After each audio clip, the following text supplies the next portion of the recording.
Hey there, listener name.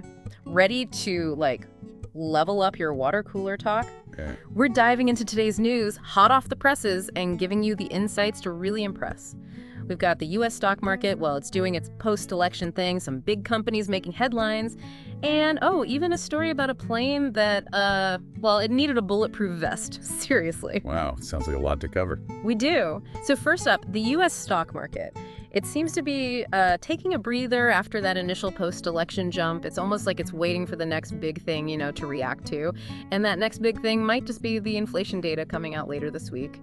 I know we hear about inflation all the time, but I've always been curious, why does this particular data point have investors, biting their nails? Well, it all boils down to the Federal Reserve, the big bank that controls interest rates in the U.S. This inflation data, it gives them clues about whether they need to raise interest rates to sort of cool down the economy.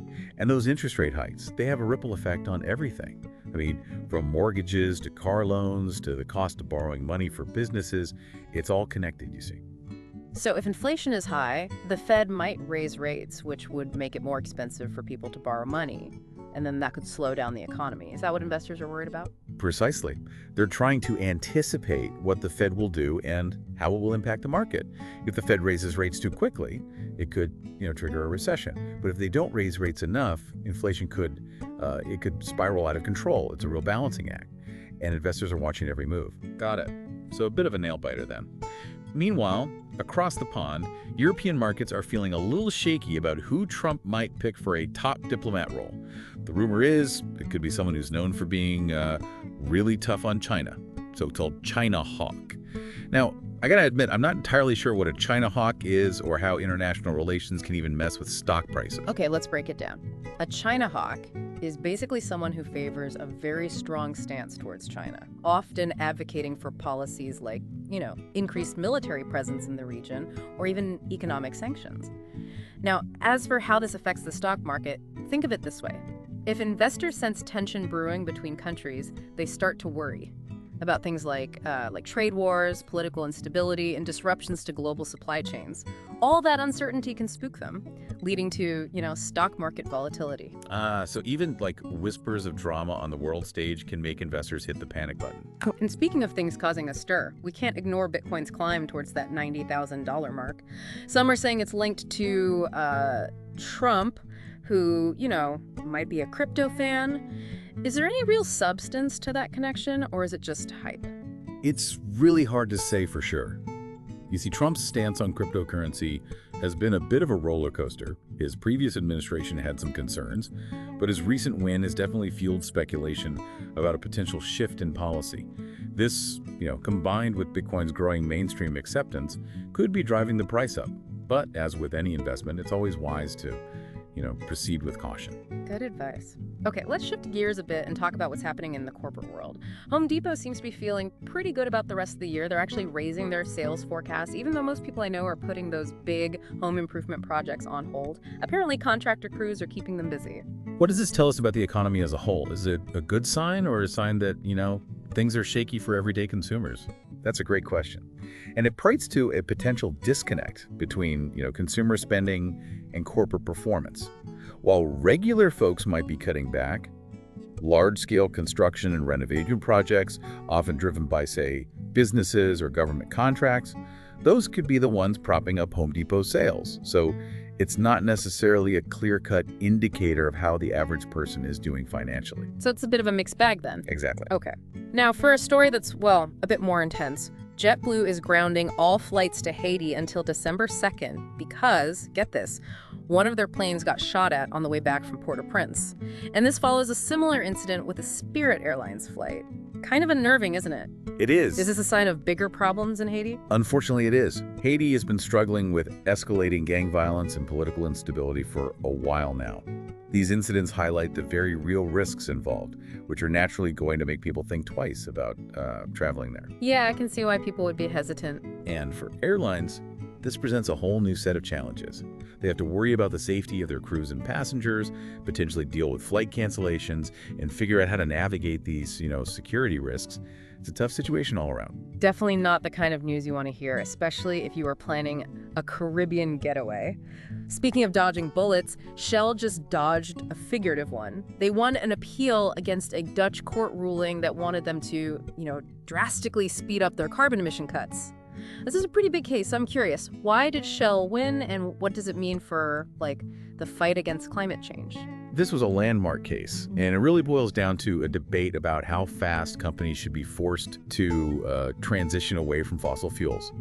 The court ultimately ruled that while Shell does have a responsibility to reduce emissions, forcing them to stick to such an aggressive timeline could actually, backfire. It could disrupt global energy markets and potentially even lead to increased reliance on more polluting energy sources in the short term. So it's like a complicated puzzle where there's no easy answer. Exactly. And this case highlights the tension between, addressing climate change and ensuring we have a stable and affordable energy supply. It's something we'll be grappling with for years to come. Lots to think about there. Before we jump into those earnings reports, anything from this first batch of news that's particularly standing out to you? What strikes me is how interconnected everything is. We see economic uncertainty tied to political decisions, global markets reacting to international relations, and even climate change litigation impacting corporate strategies. It's a fascinating illustration of how our world is so deeply interwoven. You're so right. It's like this giant web where everything's connected. Okay, let's dive into those corporate earnings reports. It's always interesting to see, how these big companies are actually doing. Indeed. And this batch reports is offering up a mixed bag of, optimism and cautionary tales. First up, grab the ride-hailing and food delivery giant over in Asia. They're predicting a massive holiday season. They're expecting record revenue. Makes you wonder if they have a crystal ball right, showing them everyone's shopping list. It does, doesn't it? They might be tapping into early trends. Think, increased pre-holiday orders on their platform, or maybe a surge in app usage.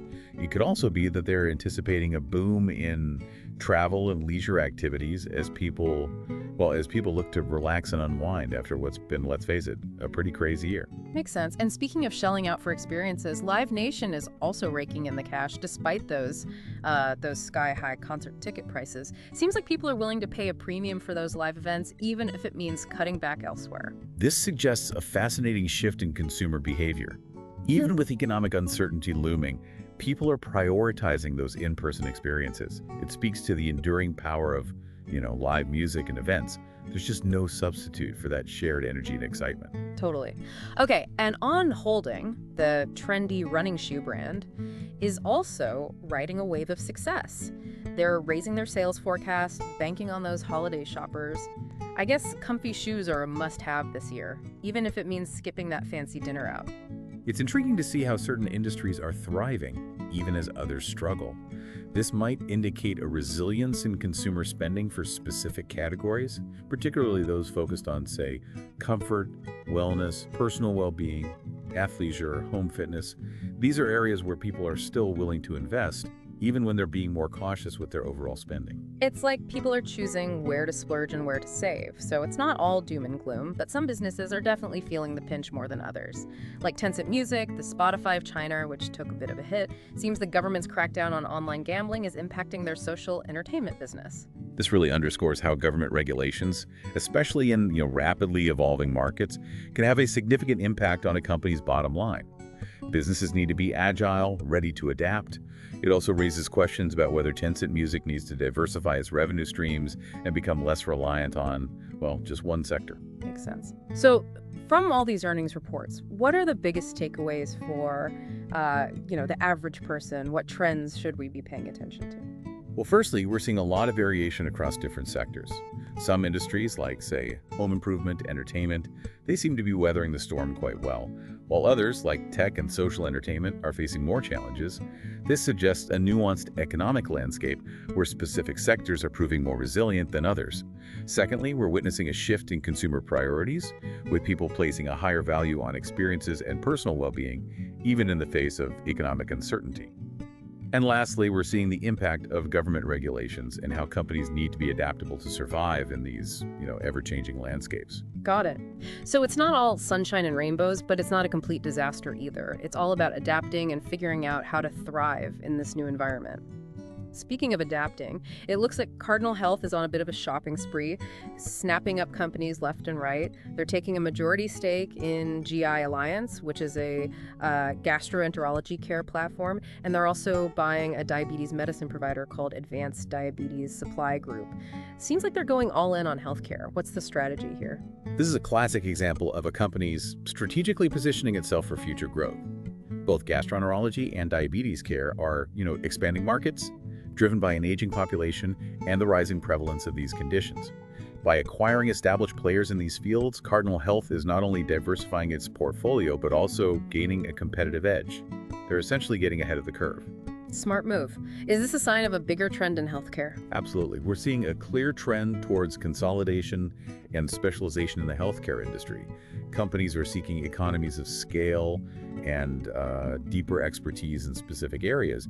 It's going to be interesting to see how this impacts the way healthcare is delivered and whether it ultimately improves patient access to specialized care. Okay, let's move on to our quick hits segment, where we round up a few other interesting stories that caught our eye. First up, Chipotle is in hot water. They're being sued by shareholders who claim the company was hiding the fact that some restaurants were skimping on portions. It's like a burrito ball of controversy. This lawsuit brings up important questions about transparency and corporate governance. It also shows how powerful social media can be in, holding companies accountable. After all, it was customer complaints on platforms like, say, TikTok that initially brought this issue to light. You're right. Social media can be a double-edged sword. It can give a voice to unhappy customers, but it can also spread misinformation and potentially fuel, exaggerated claims. Precisely. This situation emphasizes the need for companies to be proactive about managing their, online reputations. They need to monitor what's being said about them and respond swiftly and transparently to address any concerns or criticisms. Transparency is key. All right, next up, Apple is in trouble with the EU again, this time over geo-blocking, which is where they restrict certain content based on your location. It seems like those regulators in Brussels are determined to keep Apple on a short leash. This is another chapter in the ongoing saga between tech giants and regulators, particularly in the European Union, which has been leading the charge on digital economy regulations. This latest move against Apple highlights their focus on promoting fair competition and protecting consumer rights in the digital marketplace. It also raises questions about the balance between, say, data privacy, national sovereignty, and the free flow of information online. It's a complicated issue with a lot of different angles to consider. And finally, in news that probably won't surprise anyone, Trump's win is, it's shaking things up at the UN climate conference happening in Baku. Yes. His return to the world stage certainly injects a level of uncertainty into the global climate agenda. His previous administration's decision to withdraw from the Paris Agreement and their skepticism towards, climate science have raised concerns about the United States' commitment to international climate action. So, is it a wait-and-see situation right now? Exactly. It's unclear how his administration will approach climate policy this time around. Will they prioritize international collaboration or pursue a more, unilateral path? The outcome of this will significantly impact global efforts to mitigate climate change. Well, listener name, that was a lot to digest. From market jitters and corporate shakeups to international incidents and climate change debates, there's never a dull moment, is there? Indeed. It seems there's always something to keep us informed and engaged. We've got one last segment coming up, so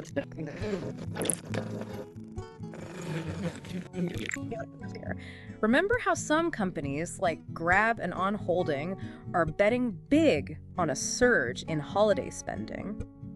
What do you think? Are people going to be splurging this year, or are they going to be tightening their belts? What's your take on the whole, holiday shopping frenzy? Well, it's tough to say for sure. I mean, we're seeing some mixed signals, right? On one hand, you've got those companies predicting record revenues, which suggests a lot of people might be ready to spend. But then on the other hand, you got rising interest rates and, this economic uncertainty. That can make people a bit more cautious. Yeah, that makes sense. I think it really comes down to consumer confidence. Yeah. Whether people feel good enough about the future to actually open their wallets. It's like a psychological game almost, isn't it? Like, even if people have the money to spend, if they're worried about the economy, they might just hold back. Exactly. It's not just about the numbers. It's about how people feel about their own financial security and the whole economic outlook. So it looks like we'll just have to wait and see how it all plays out. Hey, maybe we should start a poll on our social media and see what our listeners think. Yeah, that's a great idea. It'd be really interesting to get a sense of, what people are thinking and feeling. All right, well, listener name, we've covered a ton of ground today, from market trends and corporate moves to those international incidents and climate change debates. Whew. Hopefully you're feeling a little bit smarter, a little more informed about the world around you. And remember, if you want to dig a little deeper into any of the stories we talked about today, you can find all the links down in the show notes. It was a pleasure, as always. These deep dives are such a great way to, explore these complexities. Absolutely. And a huge thank you to you, listener name, for joining us. We'll be back soon with another episode bringing you the most fascinating news from around the globe. Until then, stay curious.